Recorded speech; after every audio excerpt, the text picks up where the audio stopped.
নমস্কার, কেমন আছেন সবাই? আমি বৈশাখী। আজকে একটা নতুন ব্লগ নিয়ে আপনাদের সামনে হাজির হয়েছি। যদিও বানাচ্ছি ডিম কষা, কিন্তু প্রথমে যে ছবিটা দেখলেন সেই মাছগুলোই আমি আমার ছেলের জন্য কিনে এনেছিলাম। তাই ওই পার্টটা আমি ওর মধ্যে জুড়ে ফেলেছি। আচ্ছা, তো কিন্তু এবার সামনে তো রথযাত্রা আসছে, সেই নিয়েই আপনাদের আমি কিছু আমার নিজের মনের কথা বলতে এসেছি। কারণ আমার ছোটবেলাটা কেটেছে আসানসোলে। আসানসোলেই বড় হয়ে ওঠা, সেখানেই পড়াশোনা করা। বিয়ের পর আমি কলকাতায় আসি। কিন্তু এর মাঝখানে আমি বলে দিই, প্রথমে ডিমগুলো আমি সেদ্ধ করে নিয়েছিলাম। সেই তার মধ্যে একটু নুন দিয়েছিলাম যাতে খোসাটা তাড়াতাড়ি ছেড়ে যায়। এ তো আপনাদের সবারই জানা। তারপরে ডিমটা একটুখানি কেটে নিয়ে নুন হলুদ দিয়ে আর কাশ্মীরি লঙ্কা দিয়ে ভেজেছিলাম। ভাজাটা একটু কড়া করে ভাজলে খেতে ভালো লাগে। আমার ছেলে খেতে ভালোবাসে, তাই জন্য একটু কড়া করে ভেজেছিলাম। তারপরে আর কি, তারপরে এবার যেরকম মশলা কষাই তার মধ্যে অল্প তেলের মধ্যে পেঁয়াজ কুচি, আদা রসুন বাটা আর টমেটো সস, জিরে গুঁড়ো, নুন হলুদ একটু মিষ্টি দিয়ে কষিয়ে ডিমগুলো দিয়ে দিয়েছিলাম। তারপরে ডিমগুলো দিয়ে একটু ফুটতে দিয়ে তারপরে নামাবার সময় একটুখানি শুধু গরম মশলা ছিটিয়ে দিয়েছিলাম। অপূর্ব খেতে হয়েছিল ডিমের কষাটা। যাই হোক, আ এই ডিমের রান্নাটা আপনারা দেখতে থাকুন। তার সাথে আমি কিছু আমার ছোটবেলার রথযাত্রা নিয়ে গল্প করি আপনাদের সাথে। হঠাৎ করেই মনে পড়ে গেল যে আরে ছোটবেলায় তো আমরা রথের দড়ি টানতে যেতাম। তো আমাদের আসানসোলে জানেন তো এরকম করে ছোট, ছোট রথ বাচ্চারা নিয়ে বেরোতো না। আমি জানি না অন্য পাড়ায় বেরোতো কি না, কিন্তু আমাদের পাড়ায় বেরোতো না। কারণ আমরা যেখানে আমি যে বাড়িতে থাকতাম, যে পাড়ায় থাকতাম, সেই পাড়াটা ছিল নন বেঙ্গলিদের। যদিও সেটা বাঙালিরা থাকতো, কিন্তু বিশেষত নন বেঙ্গলিরই পাড়াটা। তো এর ফলে তো ছোটবেলায় যে বাচ্চারা নিজেদের রথ নিয়ে বেরোয় সেটা আমরা জানতামই না। আমি তো বিয়ের পরে এসে দেখি। আমার ছেলে যখন হয় তখন আ রথ রথযাত্রার দিনেই আমার ছেলের কিন্তু মুখে ভাত হয়েছিল। অন্নপ্রাশনটা হয়েছিল। তো তারপরে ওর বাবা রথ-টথ নিয়ে বেশ পুজো-টুজো করে বেরোলো। আমি তো জানতাম, মানে আমি ১ম দেখছি যে এরকম করে বেরোয়। যাই হোক, মানে আমাদের ওখানের আসানসোলের রথযাত্রাটা কেমন হয় সেটা আপনাদের সাথে একটুখানি শেয়ার করতে এসেছি। আমরা যে পাড়াটায় থাকতাম, সেই পাড়াটা থাকতাম না, থাকি এখনো, আমার বাড়ি আছে ওখানে। তো সেখানে সেই পাড়াটির নাম ছিল গৌড় মন্দির রোড। তো এবার ছোটবেলা থেকে আমার ঠাকুমাকে দেখতাম সেখানেই সবসময় গিয়ে পুজো দেওয়া, বিকেলবেলায় সন্ধেবেলায় চলে যেত আরতি দেখা, রাত্তির করে ফিরতে। কিন্তু তাকে যদি জিজ্ঞাসা করা হতো কোথায় গেছেন, না মহাপ্রভুর মন্দিরে গেছি, মহাপ্রভুর মন্দিরে গেছি, এই কথাটিই বলতো। আমি বারবার বলতাম, আরে ওটা তো গৌড় মন্দির, তুমি মহাপ্রভুর মন্দির বলছো কেন? তো সে আমাকে ছোটোর থেকে অনেক বোঝাবার চেষ্টা করেছে, আমিও তাকে অনেক বোঝাবার চেষ্টা করেছি, কিন্তু তার মাথাতেও কিছু ঢোকে না, আমার মাথাতেও কিছু ঢোকে না যে গৌড় মন্দিরটা মহাপ্রভুর মন্দির কেন হলো।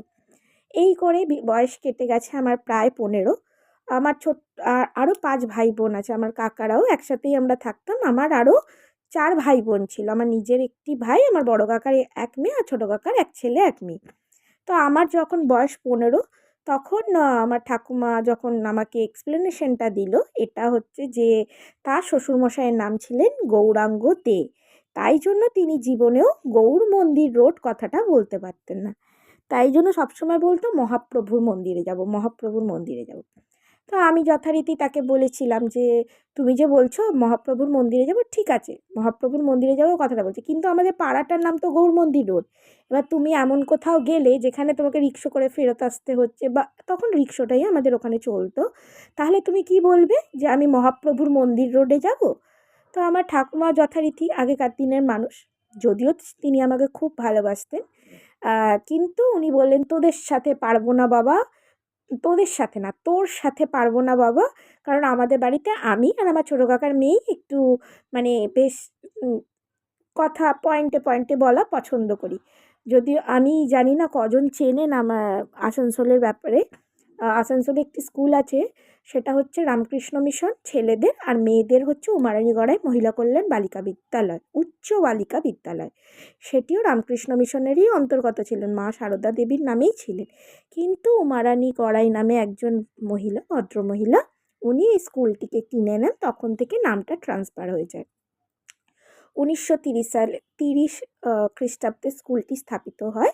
তো যাই হোক, আমাদের মধ্যে ওই একটা ব্যাপার ছিল যে কোনো কিছুই আজে বাজে বললে আমরা শুনবও না, মানবও না। আপনি আমাকে লজিকে কথা বলুন, আমি শুনবো, মানবো, সব কিছু করবো। যথারীতি ঠাকুমাকে বলে তো উদ্ধার করতে পারিনি আমি, ঠাকুমা শোনেও নি, তার পুরো জীবনটাই কেটে গেছে এই ব্যাপারে। আর আমিও লাস্টে, আমার তো বিয়ে হয়েছে, আমি আর ওই নিয়ে মাথা ঘামাই না। এরপরে যখন রথের দিন আসতো, তখন রথের তো মানে রথ তো যাবে, তো আমাদের একটু দূরে, আমাদের পাড়া থেকে একটু দূরে একটি বড় মাঠ আছে, সেটা হচ্ছে রামসাহেবের মাঠ, সেটা আগুরিপাড়ায় পড়ে। সেই মাঠেই রথটা মানে হ্যাঁ, জগন্নাথ দেবের মূর্তি নিয়ে রথযাত্রা প্রসেশনটা বেরোতো, আর সবাই দড়ি টানতে টানতে যেত, কিন্তু সেই মুহূর্তেই আমরা ঘুমিয়ে পড়তাম দুপুরবেলায়। আমার মা যথারীতি সকালবেলায় ওঠে, তোমাকে দুপুরবেলায় ঘুমোতেই হবে, আর অন্য কোনো কাজ করা যাবে না। যাই হোক, এই করতে করতে রথের দিন যখন বিকেলবেলায় আমরা বেড়াতে যেতাম, ঠাকুমা দিত 20 টাকা করে। দাদু আমার অনেক ছোটোবেলাতেই মারা গেছেন, ঠাকুমা 20 টাকা দিত। সে কি আনন্দ! কাকারা 10 টাকা করে দিত, আর আমার বাবা 50 দিয়েই তো যেত। এবার ওখানে গিয়ে তো ফুচকা খেতে হবে, তারপর ঘুগনি খেতে হবে, সেই ইয়ে দেওয়া, স্যালাড দেওয়া ঘুগনি, তারপরে হচ্ছে তোমার জিলিপি আনতে হবে, কাঠি ভাজা, অনেক কিছু আছে। এরপরে আসে মাটির পুতুল। সেই মাটির পুতুলের মধ্যেও ছিল কিন্তু রকমারি ভেদ। তার গল্প আরেক। দেখুন, আপনাদের সাথে কথা বলতে বলতে আমি রাতের রান্নাটার জন্য প্রস্তুতি নিয়ে নিয়েছি। আজকে করব চিলি মাশরুম।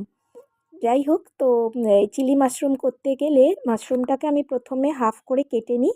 এরপরে ওটা একটু জল দিয়ে ভাপিয়ে নিই, কারণ খুব মানে ভালো জায়গায় তো মাশরুমগুলো গ্রো হয় না, তাই জন্য আমার একটু গা ঘিনঘিন করে বলে আমি একটু গরম জলে ভাপিয়ে নিয়েছি। এর মধ্যে যেরকম চিলি চিকেন বানাতে গেলে আপনাকে যা যা দিতে হয় তাই তাই আমি দিয়েছি। আদা রসুন বাটা, একটা ডিম, নুন, একটু সয়া সস, একটু ভিনিগার, আর হচ্ছে আপনার একটুখানি কর্নফ্লাওয়ার, ব্যাস, এই ব্ল্যাক পেপার, এই দিয়ে আমি এটাকে ম্যারিনেট করে রেখে এটাতে গরম তেলে এবার ভাজবো। যদিও যেদিনকে আমি চিলি মাশরুমটা করেছিলাম সেই দিন আমার কাছে ক্যাপসিকাম ছিল না, তাই উইদাউট ক্যাপসিকামই করে দিয়েছিলাম। একটু পেঁয়াজ কুচি, একটুখানি কাঁচা লঙ্কা কুচি, আর গরম তেলের মধ্যে প্রথমে একটুখানি যদি আদা রসুন বাটা দিয়ে দেন, কুচোতেও হবে না, আদা রসুন বাটা দিয়ে দেবেন। এরপরে ওর মধ্যে আপনারা একে একে পেঁয়াজ আর যা যা থাকবে, পেঁয়াজ আর আমি তো কাঁচা লঙ্কা দিয়ে একটু ভেজে নিয়েছিলাম, তারপর ওর মধ্যেই আবার একটুখানি সয়া সস, টমেটো সস আর ভিনিগার, কালো ব্ল্যাক পেপার, আমার বারবার খালি ব্ল্যাক পেপারের বাংলাটা আমার মনে আসে না। যাই হোক, ওই ব্ল্যাক পেপার, আর একটু রঙের জন্য দিয়েছিলাম কাশ্মীরি লঙ্কার গুঁড়ো, একটু নুন, একটুখানি চিনি দেবেন যাতে ব্যালেন্স হয়ে যায় স্বাদটা। দিয়ে ওই পকোড়াগুলো, যেগুলো চিলি মাশরুম ভেজেছেন, মাশরুমের পকোড়াগুলো মিশিয়ে দিলেই, একটু নাড়াচাড়া করে দিলেই ড্রাই চিলি মাশরুমটা তৈরি হয়ে যাবে। বেশ ভালো লাগে খেতে। আমার ছেলে একদম খেতে চায় না মাশরুমটা, কিন্তু ওরও ভীষণ ভালো লেগেছিল খেতে। বড়াটাও ও তুলে তুলে খাচ্ছিল। যাই হোক, যেখানে আমরা রথের গল্পটা থামিয়েছিলাম সেখান থেকে আবার শুরু করছি। তো মাটির পুতুল কিনতে হবে। এবার মাটির পুতুলের মধ্যে তখন নতুন নতুন খুব উঠেছিল ঘাড় নড়বড়ে বুড়োটা, যার মুখে একটা সিগারেট থাকতো আর ঘাড়ের মধ্যে স্প্রিং লাগানো থাকতো। তো এবার ওই বুড়োটা যখনই কিনতে হবে, দেখতাম মার মুখের মধ্যে তো সিগারেট আছে, আর বুড়োটার দাড়ি আর মোষটা তুলো দিয়ে তৈরি হতো। ও মা, বাড়িতে নিয়ে আসতে আসতেই হয়তো জলে ভিজে যেত বা কিছু, দাড়ি মুখ গোঁফগুলো পুরো ভিজে চুপড়িচাই হয়ে যেত। এবার মাটির পুতুলের মধ্যে অনেক কিছু থাকলেও আমার মা কিছুই কিনে দিত না, শুধু একটা বলতো ভাঁড় নিবি। এবার ভাঁড়ের মধ্যে দেখতাম আম আছে, কুমড়ো আছে, মাছ আছে, আর এমনি নর্মাল যদি কিছু থাকে, তখন এত ভ্যারাইটি পাওয়া যেত না। কুমড়ো তো খাই না, তাই জন্য কুমড়ো যতই ভালো দেখতে হোক সবাই বলতেই ভালো লাগছে নিয়ে যাও, আমি বললাম না, আমি কুমড়ো খাইও না, তাই কুমড়োর ভাঁড়ও আমি নেব না। আমি ওই যথারীতি আম ভাঁড়টাই নিয়ে আসতাম। এবার আম ভাঁড় নিয়ে আসতাম ঠাকুমার জন্য, সবার জন্য একটু জিলিপি, একটুখানি কাঠি ভাজা, মালপোয়া, এইগুলো বাড়ির জন্য নিয়ে আসতাম রাস্তার মধ্যে। এবার ফুচকাটা যে খেতাম তখন তো না শাল পাতা দিত, আমাদের ওদিকে শাল পাতা দিত, সেই শাল পাতাটাও কি বাটির মতো তৈরি হতো না, এখনকার ছেলেমেয়েরা তো জানেই না যে শাল পাতা কীভাবে ধরে খেতে হয়। কিন্তু আমাদের ওই বেশ ৩ কোনা করে মুড়ে দিত, আমার ভীষণ ভালো লাগতো ওটা ধরে ফুচকাটা খেতে। তো দুটো খেতাম, তারপরে এবার জামা মানে কাদার মধ্যে লেগে যেত, জামায় কাদা লেগে যেত, জুতোতে কাদা লেগে যেত, সে এক বিতিকিচ্ছিরি ব্যাপার। কিন্তু তাতেও আনন্দটা কোথায় যাবে?